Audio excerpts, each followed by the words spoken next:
Assalamualaikum warahmatullahi wabarakatuh. Selamat datang di channel Muhammad Misdi Al-Yumna Ruqyah Syariah. Pada kali ini kita akan membahas tentang apa perbedaan ruqyah syariah dan ruqyah syirkiyah. Pengobatan ruqyah syariah adalah metode pengobatan yang menggunakan dan pembacaan ayat-ayat suci Al-Quran, hadis-hadis Nabi Muhammad SAW, dan doa-doa. Pengobatan ruqyah syariah dengan pembacaan ayat suci Al-Quran, hadis-hadis, doa, dan hijab dari para ulama-ulama diyakini mampu menyembuhkan dari segala macam penyakit, baik medis maupun non-medis, baik fisik maupun non-fisik. Karena ini adalah merupakan yang diajarkan oleh sunnah Nabi Muhammad SAW.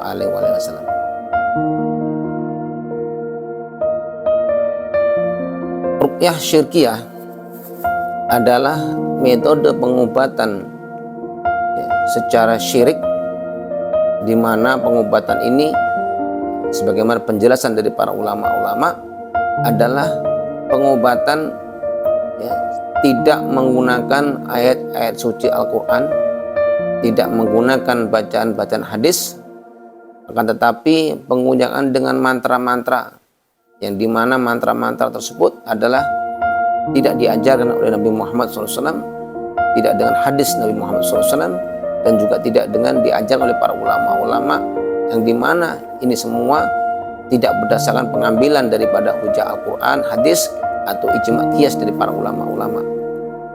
Sehingga mantra-mantranya adalah mantra-mantra yang bisa jadi datangnya dari syaitan dan dari iblis atau dari para jin-jin jahat.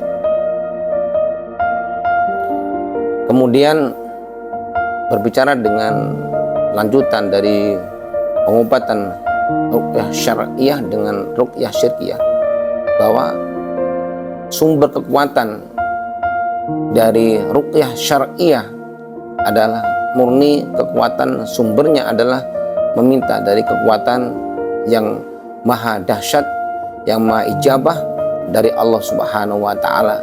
Karena yang dibaca, yang diamalkan adalah dan diriwayatkan adalah dengan pembacaan ayat suci Al-Quran, hadis, dan doa-doa ijma' dari para ulama.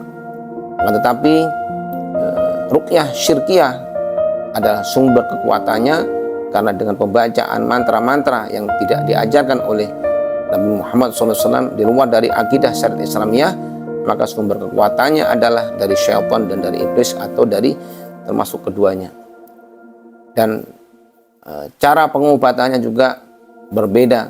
Kalau ruqyah syariah adalah dengan jelas pembacaan ayat suci Al-Quran, meminta pertolongannya kepada Allah Subhanahu wa Ta'ala, dan kemudian fadilah keutamaannya adalah dari keberkahan, mukjizat, karomah dari Al-Quran, Al-Hadis yang datang dari sunnah Nabi SAW.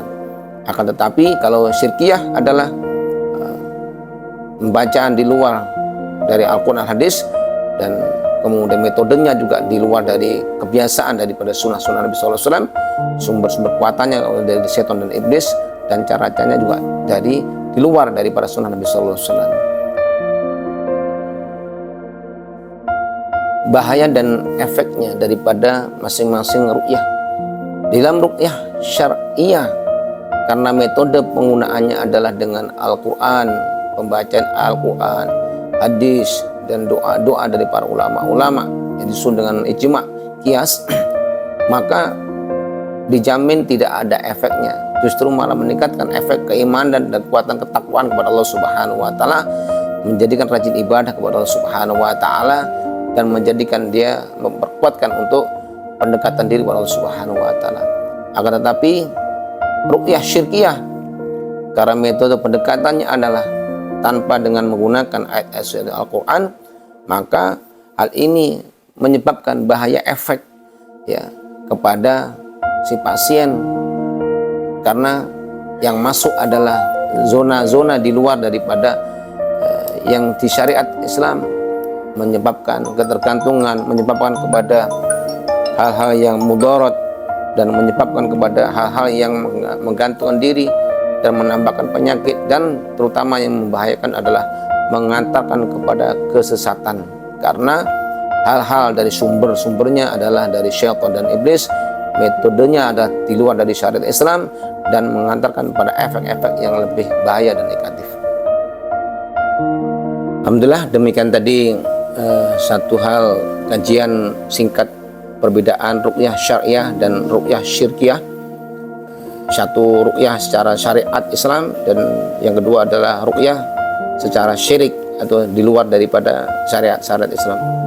Mudah-mudahan ini bermanfaat buat kita semuanya, jadi menjadi pelajaran buat kita semuanya dengan penuh kehati-hatian terkait dengan pengobatan ya, walaupun itu sakit, walaupun itu mengganggu pada tubuh seseorang, tapi tetaplah berpikir, berjalan dan mencari ridha Allah Subhanahu wa taala, mencari dengan pengobatan yang sesuai dengan sunnah Nabi sallallahu alaihi wasallam, dengan syariat Islam yang kemudian mengatakan bahwa kebersihan jiwa, raga, dan terlepas daripada kesesatan yang mengantarkan jauh kepada Allah Subhanahu wa taala. Yang pada intinya adalah bahwa pengobatan adalah untuk mencari kesembuhan, dan kesembuhan juga datangnya dari Allah, pengobatan yang mengobati juga dari Allah, ijabah juga dari Allah Subhanahu wa taala, yang pada ujungnya adalah meningkatkan keimanan dan ketakwaan kepada Allah Subhanahu wa taala, sehingga sehat walafiat dalam zona ibadah dan taat Allah Subhanahu wa taala. Terima kasih telah menonton di video channel ini, Muhammad Misdi Al-Jumna Ruqyah Syariah. Jangan lupa like, subscribe, share, dan semoga bermanfaat, dan tunggu informasi channel berikutnya. Assalamualaikum warahmatullahi wabarakatuh.